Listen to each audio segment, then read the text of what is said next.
Welcome, citizen, to another Starcraft Nation broadcast. I'm your host, Venerati, and in today's cast, I'm actually going to be doing a critical overview of our two players here. What we got going on, we have Ronald Raygun, definitely +1 points, or +1 for awesome name, and we have Gab, so it is going to be a PvZ, and really during the entirety of it, this isn't going to be action-packed entertainment. This is going to be more educational and try to point out a lot of things, because there's a lot of things to point out. I know I'm going to miss some of the stuff, but basically this stuff was submitted, and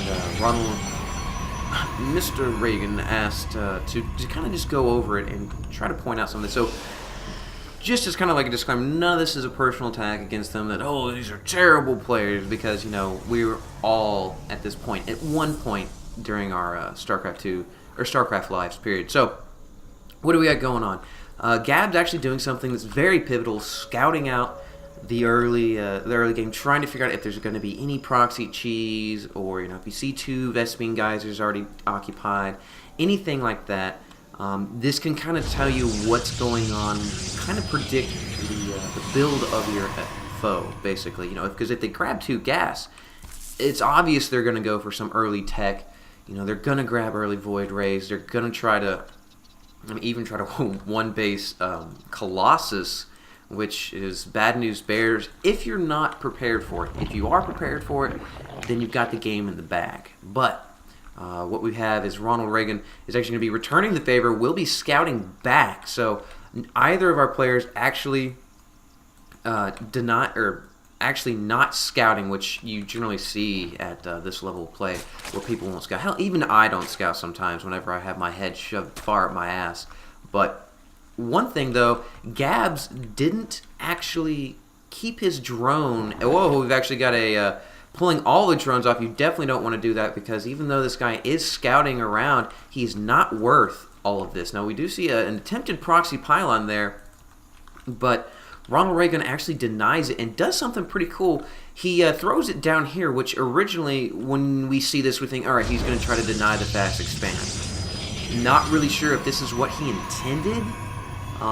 It's not a sneaky placement, so I do believe that's exactly what he intended for this. But Gabs is going to be one-basing it here, and he didn't keep a drone on that probe. When you have probes running around your base, you want to keep a harvester, another probe, or an SCV tagging along on that probe, just so you know what he's up to. You don't want to leave him to his own free will, because this is what's going to happen. He's throwing down two cannons, which, okay, you're solidifying your defense, whatever. He didn't actually defend his front gate to begin with. Now, that's the problem. If you're going to do a kind of cannon proxy, or if you're going to do anything like that, you want to make sure that you seal your base off first, because now there's 4 Zerglings in your base, and they're going to be doing a lot of damage. Of course, they could be running in the mineral line killing probes. They wouldn't kill all of the probes, but they would be doing a lot of economic damage. So now we have to sell it out. It will be killing these Zerglings. This pylon's almost dead. These 2 Zerglings will be able to finish it off. But here's the thing. All you would have to do, scoot this forge up where the Cybernetics core is, right here, and create a doorway, stick a zealot in there, chrono boost out that zealot, or even throw a pylon right there just to stop up the door, especially when you're going up against Zerg. You know they're going to be coming up with those Zerglings. So make sure your door is nice and sealed. Then you can run around and start throwing cannons all day long, and the Zerglings are going to have a hard time getting through there. Of course, that's not going to happen. Now we've got the doorway right here, so he can actually, instead of trying to stick these guys up here, which I'm not sure if that's actually Zergling tight right now. It probably is, but you want to keep those one zealot thick doorway up front. You don't want to have it all the way back here, because the Zerglings can get contact up here and just start, have 1 or 2 chewing on the gateway. That can be annoying, but of course, a Stalker will fix all of those woes. Meanwhile, Gabs is just one-basing it. I really feel that if Gabs had even scouted around a little bit, he would have seen what's going on, but he's coming up with Roaches, and Roaches are a very good counter against these Zealots. The Roaches, of course, you see the micro right here. Just any sort of micro like that, even putting his hurt Roach in the back, Great stuff. Not choosing to engage both these cannons. We'll be doing the run-by. Good stuff. I feel like he should have continued to run by and engage that zealot outside of the range of this cannon. We're going to be running over here. We'll be attacking the mineral line, and this is where we're going to see a lot of economic damage for Gabs. But here, also, we're seeing the probes come off the line. If you have cannons like this, and there's only 2 roaches in your base, I would most definitely say just pull all of your probes off, run to the cannons, and if you really feel like engaging those roaches with your probes, you can engage them underneath the DPS of these photon cannons, because these probes don't do that much. You're going to lose a lot of probes to those roaches. So, I mean, you might want to have hero probes, but it's really not going to pay off in the long run. Of course, Gabs will be losing that Overlord. Also, something that we haven't seen either of them do is put some sort of watch guy in the background, you know, either a pylon, a drone, an overlord sitting on these back rocks, because those back rocks are often used to get into your base. Gab's completely neglecting it.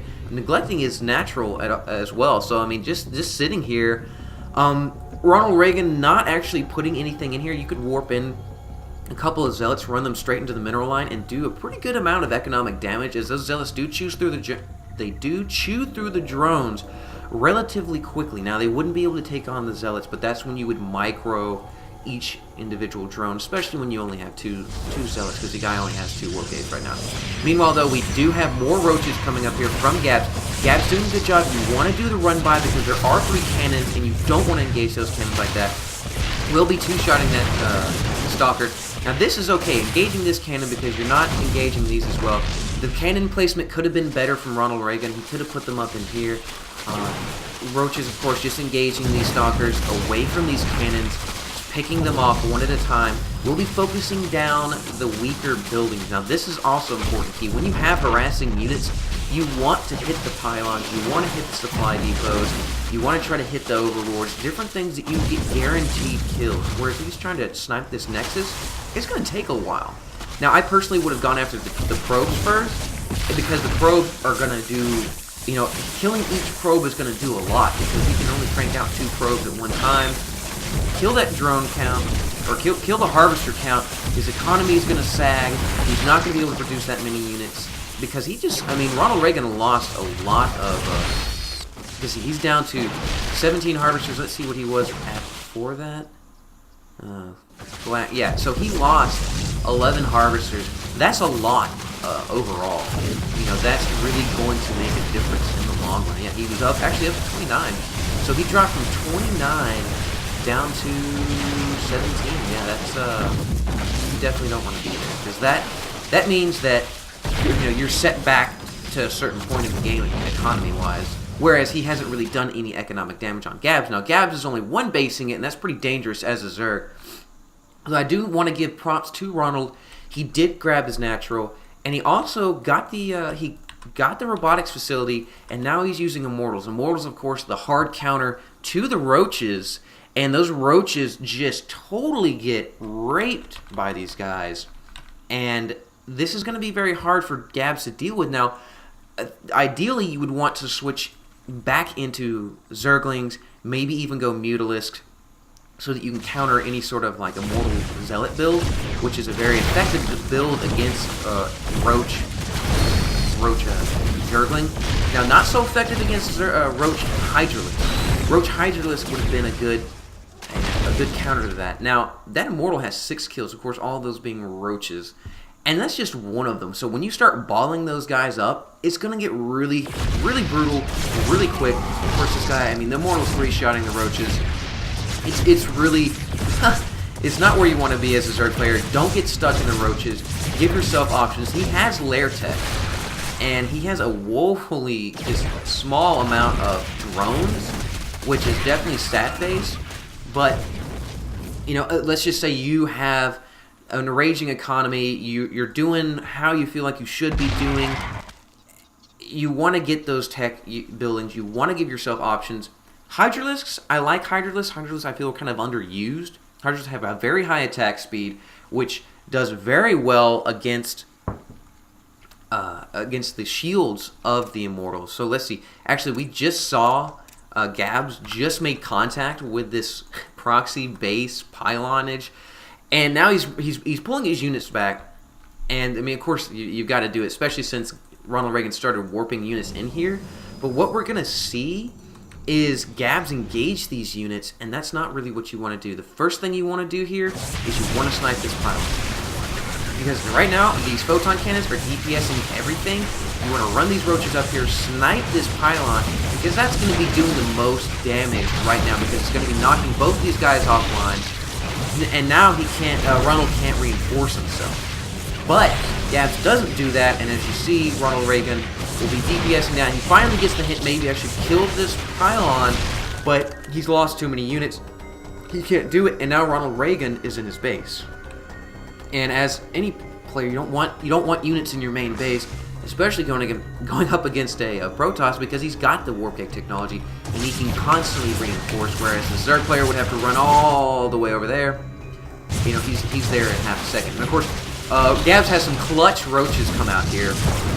Gabs lost a lot of drones. The few drones that he had, he lost a high percentage, and we got 3 lazy drones here, not really doing much of anything. So right now, Gabs returning it back here, will be moving in, maybe not, kind of thinking about it. With that Glau Reconstitution, these guys can haul ass on the creep, but not really doing anything, choosing to get 5 more roaches. Gabs had Gabs had a good bit of money saved up, but finally choosing to get these drones on there. Right now, Gabs just needs to start cranking out those drones and Zerglings or something. These roaches, of course, are going to be hard countered by the army that's going to be forming up here. But once again, we actually see an all-in attempt here. Gabs originally engaging these stalkers. Once again, that's not what you want to do. You want to engage this pylon. This pylon's really going to be making the difference. I don't think he really needed to bring those drones, but they are here nonetheless. So we will see this kind of get mopped up. Of course, you know, Gabs has more than enough to make this happen, as that last zealot is finished off. These roaches, of course, are just going to sit here and chew on these photon cannons. But look how many kills these guys had. 4 kills and 9 kills. These photon cannons did a lot of damage, and you just don't want that, especially going up against these units. It's right there. He doesn't have that many units, and he's 17 minutes in on 1 base. That pretty much spells GG anyway for any Zerg player. Unless, I mean, you've kept the opponent to 1 base as well, which that is definitely not the case here. Go ahead and take a look at the income tab. Yeah, Ronald Reagan has 44 harvesters. He's got 1,600 mins in the bank. He needs to be putting out more production facilities, but of course he does have this in the bank, as he's going to be rolling up here with 5 zealots and this 1 immortal. With the immortal was chewing on the queen first. It's not really what you want happening, but of course Gabs will be GGing out. Really, he continued to stay with the roaches, and Ronald Reagan had the hard counter to it with the zealots and immortals. It's a very nice unit composition for the simple fact that you're going to have the gas will be, of course, going to the immortals, and then you're going to have the minerals just to use on these zealots.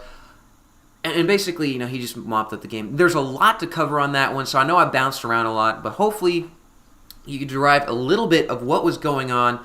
Of course, Gabs losing to Ronald Reagan. There will be 1 more. I'm going to actually do a PvT.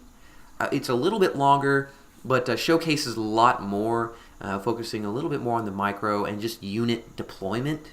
So hopefully you guys, learn something from it, and will join me next time. So just let me know if you like this kind of stuff. I know it's not high energy. It's a little bit early in the morning, but it's not as high energy, but there is a little bit more education element to it. So anyway, guys, thank you so much for joining me, and as always, citizens, stay safe.